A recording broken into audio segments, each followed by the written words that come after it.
Now, here's a story that warms my heart. Now, I do obviously have tremendous sympathy for the man who was shot by police and paralyzed from the waist down, and he, being a young man, faces at least 50 years of being in that condition where, and you know, my heart absolutely goes out to this man, because being at the age that I am, I can just imagine going through life without being able to stand up and hell, control when I wanted to use the restroom. No such thing as sex, period, as far as gratification, unless, something weird. So no normal penal gratification, etc. But the cop that did this to him is going to pay, or has begun to pay, a small price, okay? And normally that's not what happens. Normally when a cop does crap like this and there's a settlement, the cop never pays a dime.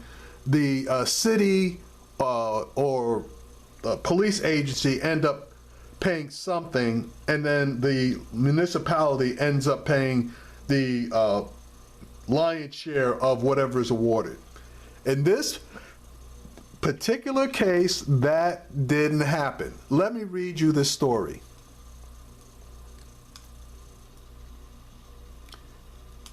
A South Florida deputy who left a man paralyzed after confusing a cell phone for a gun had his personal items seized Saturday, including his car, clothes, television, furniture, golf clubs, fishing rods, and computers, after his agency refused to pay the victim $200,000, a fraction of the $22.4 million a federal jury awarded him last year. Federal marshals seized Palm Beach County Sheriff's Department Adam Lynn under court order after Sheriff Rick Bradshaw refused to pay a dime towards the settlement. According to the South Florida Sun Sentinel, Lynn read the court order, became visibly shaken, and fainted, collapsing to the ground. Paramedics were called, and when Lynn recovered, he sat on a sheriff's squad car and watched movers load up his belongings and empty out virtually everything in his house. Left behind anything obviously belonging to his daughter.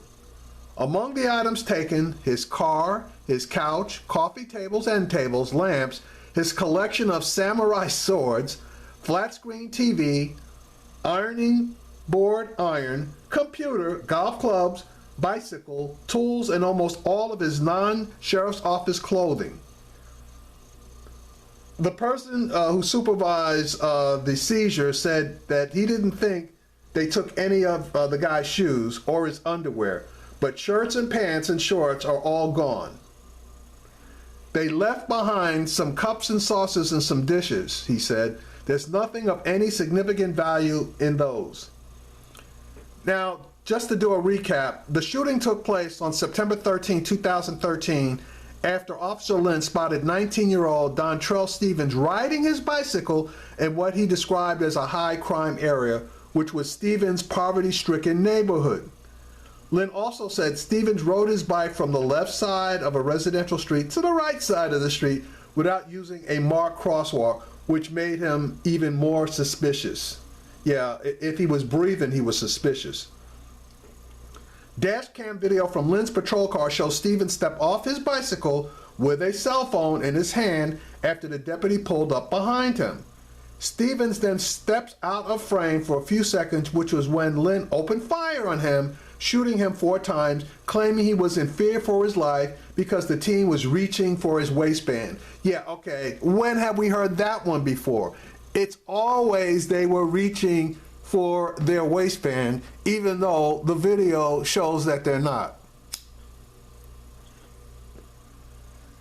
There is nothing in the rules of engagement that says we have to put our lives in jeopardy to wait and find out what this is and get killed, Palm Beach County Sheriff Rick Bradshaw told reporters the day of the shooting.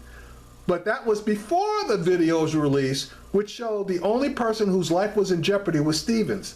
Lynn, of course, was cleared of any wrongdoing and was promoted to sergeant after the shooting. And Stevens, who was then confined to a wheelchair, filed a federal lawsuit. Jesus H. Christ. Every time they shoot and kill one of us, or just shoot one of us, somehow there's always a promotion down the line. Let me see if I can find a picture of this prick. Oh, there it is.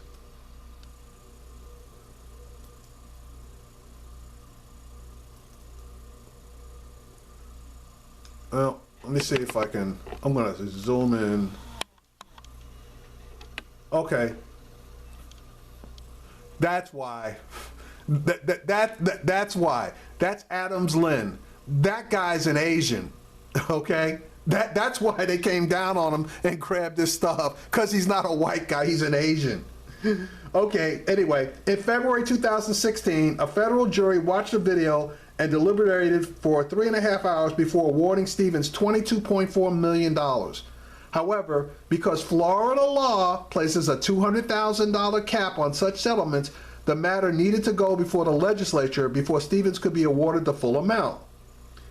But because this may never happen, Stevens' attorneys asked Sheriff Bradshaw to pay $200,000 towards the settlement, but the sheriff refused, filing an appeal. A magistrate judge upheld the verdict in May 2016, but the sheriff only vowed to appeal the verdict to a higher court.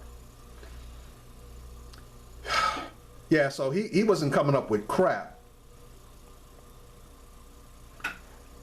In a 40-page opinion, U.S. Magistrate Barry Seltzer rejected claims by the sheriff's office that the February verdict was so excessive that it shocked the conscience of the court. Comparing it to other jury verdicts in cases where people were left paralyzed by the fault of others, Seltzer found that the amount was reasonable.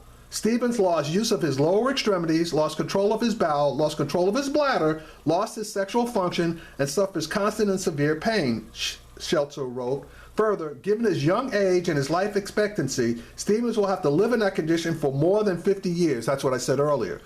Quoting a decision in another case, Seltzer wrote, "Put simply, the enormity of the award is matched by the enormity of the plaintiff's damages. In addition to refusing to award Stevens less money, Seltzer, turned down the sheriff's request for a new trial." A new trial for what? What is this, 2 out of 3 now? Because the sheriff did not want to pay Stevens anything, the judge allowed federal marshals to seize his personal belongings to auction them off to help pay for the victim's medical and living expenses. Stevens' attorney tried to garner the deputy's wages, but because more than 50% of his salary goes towards his daughter, he is exempt from having his salary garnished. Yeah, okay. But I've seen cases in Texas where they end up garnishing for multiple children up to 75% of a person's salary. So you go figure.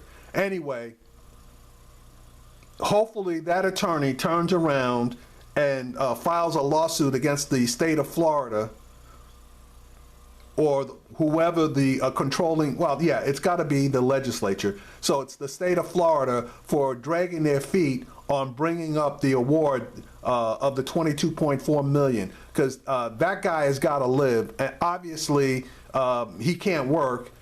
Social safety net probably is barely covering any kind of living expenses that this guy has, and obviously he's entitled to the money.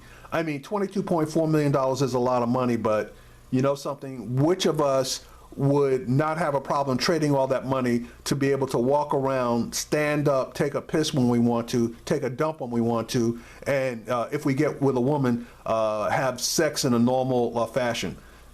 I damn sure would give up the 22.4, and I know he would too.